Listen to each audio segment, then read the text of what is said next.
नमस्कार मैत्रिणींनो, मनीषाज किचन रेसिपीमध्ये आपले खूप खूप स्वागत आहे. सध्या म्हटलं तर कैरीची सीझन खूप चालू झालेला आहे आणि कैरीपासून अनेक प्रकारचे विविध पदार्थ बनवले जातात. कैरी म्हटलं की सगळ्यांना खूपच आवडते. त्यासाठीच आज मी तुमच्यासाठी खास कैरीपासून गुळांबा कसा तयार करायचा ही रेसिपी तुमच्यासाठी मी घेऊन आलेली आहे. चला तर मग आज आपण रेसिपीला सुरुवात करूया. इथे मी अर्धा किलो कैरी घेतलेली आहे. गुळांबा तयार करण्यासाठी आपल्याला कैरी ही मोठ्या आकारातच आणि हिरवीगार कैरी निवडायची आहे. पिवळसर कैरी अजिबात घ्यायची नाही किंवा कच्चीही कैरी घ्यायची नाही. पक्की झालेलीच कैरी आपण गुळांबा तयार करण्यासाठी घ्यायची आहे. प्रथम कैरी आपल्याला स्वच्छ धुवून आणि पुसून घेतलेली आहे. नंतर तिचे वरचे देठही आपल्याला काढून घ्यायचे आहे.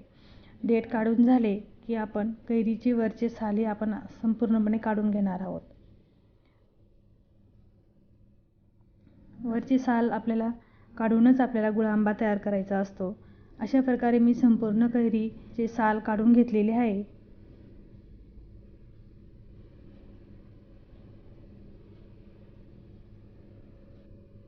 साल काढून झाली की आता आपण किसणीच्या साहाय्याने आपण हा किस तयार करून घेणार आहोत. किसणी घेताना मोठ्या साईजमध्येच घ्यायची, म्हणजे किस जाड आणि लांब आकारातच येईल अशाच पद्धतीने आपण हा किस तयार करून घ्यायचा असतो.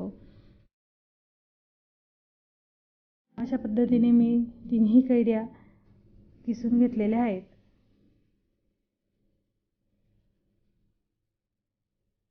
किसलेला किस मी आता थोडासा अलगद हाताने पिळून घेणार आहे, कारण ही कैरी खूपच आंबट असल्यामुळे त्याच्यातलं थोडंसं पाणी मी काढून घेणार आहे. अशा प्रकारे मी सगळे किस आता पिळून त्याच्यातलं आंबट पाणी काढून घेतलं आणि हा किस आता कोणत्याही एका भांड्याने मोजून घ्यायचा आहे, कारण त्याच्यामुळे आपल्याला गुळाचे प्रमाण आपण बघणार आहोत. आता मी हा किस एका वाटीने मोजून घेतलेला आहे. 1 वाटी किस आहे तर 1च वाटी आपल्याला गूळ घ्यायचा आहे. अशा प्रकारे आपला हा किस तयार झालेला आहे आणि गुळाचे प्रमाणही आपण बघितलेलं आहे. चला तर मग आता आपण गुळांबा तयार करायला घेऊया. कढई गरम झाली. मी आता येथे 1 चमचा साजूक तूप घातलेला आहे. त्याच्यात काही वेलदोडे, दालचिनीचा तुकडा टाकून आता व्यवस्थित मी आता तुपातून चांगलं फ्राय करून घेणार आहे.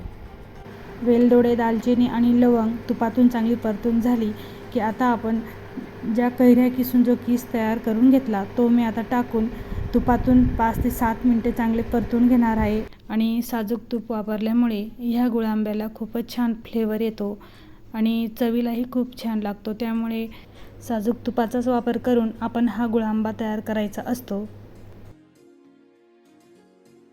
गुळांबा तयार करत असताना तुम्हाला काही मी छोट्या मोठ्या टिप्स देते. गुळांबा तयार करण्यासाठी तुम्ही स्टीलचा किंवा निर्लेपच्याच कढईचा वापर करायचा असतो, कारण गुळांबा हा आंबट असल्यामुळे हंडेलियम किंवा पितळाच्या कढईचा जर वापर केला त्या धातूची रिॲक्शन ह्या गुळांब्यावर होते आणि हा गुळांबा काळपट होतो. त्यामुळे शक्यतो आपण स्टीलच्याच कढईचा वापर या गुळांबा तयार करण्यासाठी आपल्याला करायचा असतो.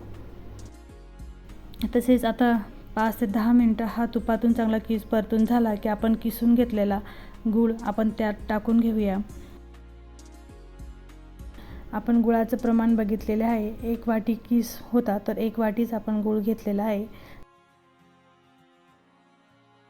जर तुम्हाला साखर टाकायची असेल तर तुम्ही साखरही टाकू शकता, परंतु जेवढा किस असेल तेवढेच तुम्ही साखरही टाकू शकता. कारण गुळांबा हा थोडासा आंबट गोडच असतो, जास्त गोडही नसतो किंवा आंबटही नसतो. थोडासा आंबट गोड असला की अतिशय छान लागतो. त्यामुळे गुळाचं प्रमाण तुम्ही कमी अधिक अजून करू शकतात. कैरी जर खूपच आंबट असली तर गुळाचे प्रमाण तुम्ही अजून वाढवू शकता, परंतु जर कैरी आंबट नसली तर किस आणि गुळाचे प्रमाण सारखेच घेतले तरी चालते.